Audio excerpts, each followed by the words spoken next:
السلام علیکم ورحمۃ اللہ وبرکاتہ۔ سامعین عزیز وقار میں غلام مصطفیٰ اپنے چینل پیام اسلام پر اللہ اور اللہ کے رسول کا پیغام لے کر حاضر۔ درس قرآن کے سلسلہ میں آج کا ہمارا سبق سورۃ الاعراف آیت نمبر 7 تا 9 پر مشتمل ہے۔ اعوذ باللہ من الشیطان الرجیم، بسم اللہ الرحمن الرحیم۔ فَلَنَقُصَّنَّ عَلَيْهِمْ بِعِلْمٍ وَمَا كُنَّا غَائِبِينَ وَالْوَزْنُ يَوْمَئِذٍ الْحَقُّ فَمَنْ ثَقُلَتْ مَوَازِينُهُ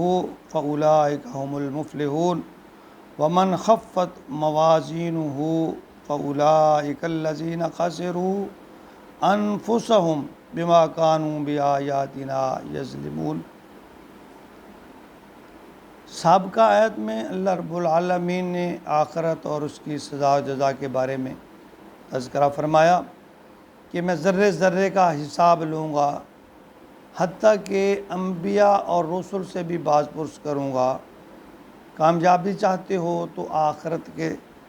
دن کے لیے اپنے نامہ اعمال کا جو پلڑا جو تلے گا اس کو بھاری بنا لو، کما لو۔ پچھلی آیت میں اپنے محبوب سے باز پرس کے بارے فرمانے کے بعد اب حوصلہ افزائی کی جا رہی ہے۔ اللہ تعالیٰ پر حوصلہ افزائی فرما رہے ہیں نبی کریم صلی اللہ علیہ وسلم کی کہ آپ کی تبلیغ اسلام کی جد و جہد جو ہے ہم اس سے واقف ہیں، ہم جانتے ہیں۔ فرمایا فَلَنَقُصَّنَّ، پھر ہم ان کے سامنے احوال بیان کریں گے اس کا، علیہم ان کے سامنے، بعلم اپنے علم کے بل بوتے پر، وما كنا غائبین، اور ہم کہیں غائب تو نہیں تھے، ہم کہیں غیر حاضر تو نہیں تھے۔ اللہ فرما رہے ہیں اللہ خوب جانتے ہیں کہ نبی اکرم صلی اللہ علیہ وآلہ وسلم نے اپنے رسالت کا فریضہ کس قدر جد و جہد کے ساتھ، کس قدر محنت کے ساتھ ادا کیا ہے، کن کن مشکلات سے آپ کو دوچار ہونا پڑا ہے، اور کس کس طرح کفار مکہ اور مشرکین مکہ ابو جہل ابو لہب نے نبی اکرم صلی اللہ علیہ وسلم کو اذیتیں دیں، دوسرے لوگوں نے آپ کو اذیتیں دیں، اور جس طرح انہوں نے اسلام کی مخالفتیں کی۔ یا فرماتے ہیں قیامت کے دن ہم ان کے سامنے یہ سارے احوال بیان کریں، ہم جانتے ہیں، مجھے علم ہے، مجھے سب علم ہے، ان سب باتوں کا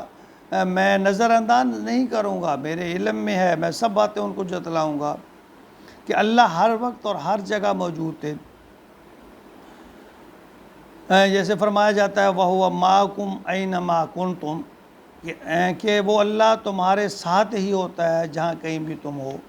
یعنی اللہ کی ذات ہر جگہ ہر وقت موجود ہے۔ آگے فرمایا وَالْوَزْنُ يَوْمَئِذٍ الْحَقُّ، اس روز وزن ہوگا حق ہی میں، حق کے ساتھ، سچ کے ساتھ، حقیقی معنوں میں، یعنی اللہ تعالیٰ کا نے جو قیامت کے دن ایک ترازو کا تصور دیا ہے، یا اس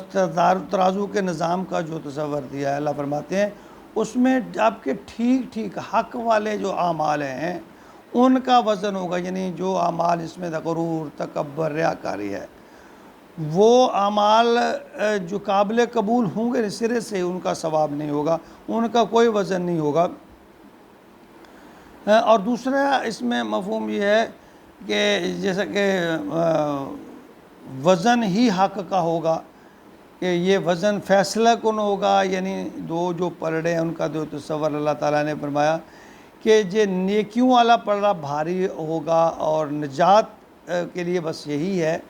کہ انسان کی نیکیوں والا پلڑا بھاری ہونا چاہیے۔ تو اللہ فرما رہے ہیں کہ وہ حق اور سچ کے ساتھ ہوگا، اس میں ذرا برابر بھی کوئی ڈنڈی نہیں ماری جائے گی، ذرا برابر بھی کسی کے ساتھ کوئی ناانصافی نہیں ہوگی۔ فَمَنْ ثَقُلَتْ مَوَازِينُهُ فَأُولَئِكَ هُمُ الْمُفْلِحُونَ۔ اللہ فرماتے ہیں جن کا نامہ اعمال کا پلڑا، جن کے اعمال کا پلڑا بھاری ہوا، ثقلت وزن ثقیل ہوا، بھاری ہوا، تو وہ لوگ فاولئک هم المفلحون، یہی لوگ ہیں فلاح پانے والے، کامیاب ہونے والے۔ ومن خفت موازین، اور جس کا وزن کم ہو گیا، خفی کم ہو گیا، فاولئک الذین، یہی وہ لوگ ہیں خاسروا جو نقصان دینے والے، نقصان اٹھانے والے، انفسہم اپنی جانوں پر، اپنے آپ کو نقصان پہنچانے والے ہیں، بما کانوا، اس سبب سے کہ بآیاتنا یظلمون، کہ وہ اللہ کے احکامات کے ساتھ ظلم کرتے تھے، ان کا انکار کرتے تھے، ان کے ساتھ ناانصافی برتتے تھے، ان پر عمل نہیں کرتے تھے۔ تو فرمایا سورۃ کہف آیت نمبر 49 میں اللہ تعالیٰ نے فرمایا وَوَجَدُوا مَا عَمِلُوا حاضرا، اور انہوں نے جو کچھ کیا وہ اس سے موجود پائیں گے، یعنی ان کے اعمال اچھے ہیں، برے ہیں، چھوٹے ہیں، بڑے ہیں، وہ سب ان کے پاس موجود ہوں گے، ہر عمل ان کا۔ سورۃ الانبیاء آیت نمبر 47 میں اللہ رب العالمین فرما رہے ہیں وَإِنْ كَانَ مِثْقَالَ حَبَّةٍ مِّنْ خَرْدَلٍ آتَيْنَا بِهَا، اور اگر انہوں نے رائی کے دانے کے برابر بھی کوئی عمل کیا ہوگا، اب عمل اچھا بھی ہو سکتا ہے، برا بھی ہو سکتا ہے، تو اس کو بھی لے آئیں گے۔ اب دیکھیں ہم کتنی ہمارے اندر برائیاں، خامیاں، کمیاں، گناہ، جرم ہیں۔ اللہ فرماتا ہے میں چھوٹے سے چھوٹا عمل بھی تمہارا وہ بھی تمہارے سامنے لا کھڑا کروں گا۔ اللہ سے دعا کریں کہ اللہ ہماری پردہ پوشی رکھے قیامت کے دن، ورنہ ہم کسی کو منہ دکھانے کے قابل نہیں ہوں گے۔ سورۃ الزلزال آیت نمبر 7 اور 8 میں فرمایا فَمَن يَعْمَلْ مِثْقَالَ ذَرَّةٍ خَيْرًا يَرَهُ، اور جس نے ذرا برابر بھی نیکی کی ہوگی اور اس کو اللہ تعالیٰ لا کھڑا کریں گے، وَمَن يَعْمَلْ مِثْقَالَ ذَرَّةٍ شَرًّا يَرَهُ،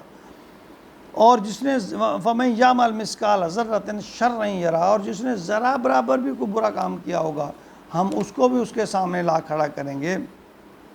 یاد رکھیے کہ اعمال جس قدر اخلاص، تقوی، عاجزی اور للہیت پر مشتمل ہوں گے، للہیت پر مبنی ہوں گے،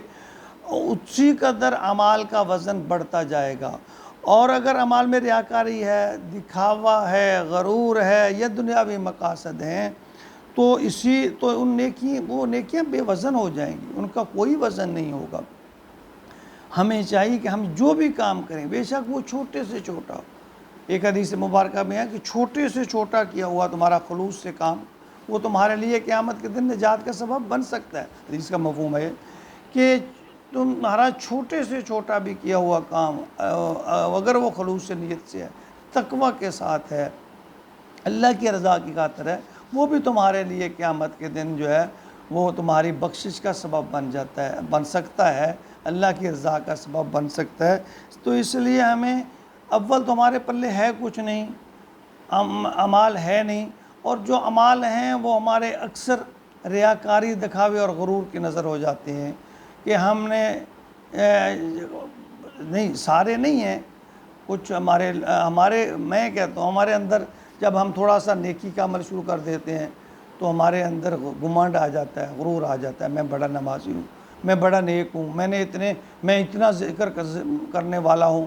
اور پھر ریاکاری آ جاتی ہے۔ تو اس کو اللہ تعالیٰ نے فرمایا جس کے اندر ریاکاری آ گئی، دکھاوا آ گیا، گمنڈ، غرور آ گیا، اس کے سب اعمال تباہ و برباد ہو گئے۔ اور ہمیں چاہیے کہ ہم اپنے اندر تقوی پیدا کریں، للہیت پیدا کریں، اخلاص پیدا کریں، عاجزی پیدا کریں، اور ہر نیکی، ہر اچھا کام اس کو اللہ کی رضا کی خاطر، اللہ کو راضی کرنے کے لیے، نبی اکرم صلی اللہ علیہ وسلم کی اتباع کی خاطر سر انجام دیں، تاکہ وہ قیامت کے دن ہمارے لیے کچھ نہ کچھ ہمارے لیے جواز بن جائے، نیکی کا سبب بن جائے، ہمارے نامہ اعمال میں اس کا کچھ وزن ہو۔ اللہ رب العالمین ہمیں عاجزی نصیب فرمائے، ہمیں اپنے احسانات کا شکر ادا کرنے کی توفیق عطا فرمائے۔ اللہ رب العالمین ہمیں ذکر اور شکر کرنے والا بنا دے، اور ذکر اور شکر میں اللہ ہمیں تقوی، عاجزی نصیب فرمائے، للہیت نصیب فرمائے، اللہ کی رضا نصیب فرمائے، اللہ کی محبت اور پیارے محبوب کی اتباع اور محبت نصیب فرمائے۔ آمین یا رب العالمین۔